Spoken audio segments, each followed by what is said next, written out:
Hello friends, how you doing? Hope so all of you doing well. And in this quick tutorial, I will show you how you can add Google account in Vivo Y15s.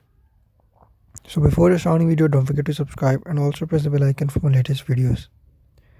So to use Google Chrome account in Vivo Y15s, simply first of all just tap on Chrome browser and follow every step as I'm showing you in this video to sign in your Google account.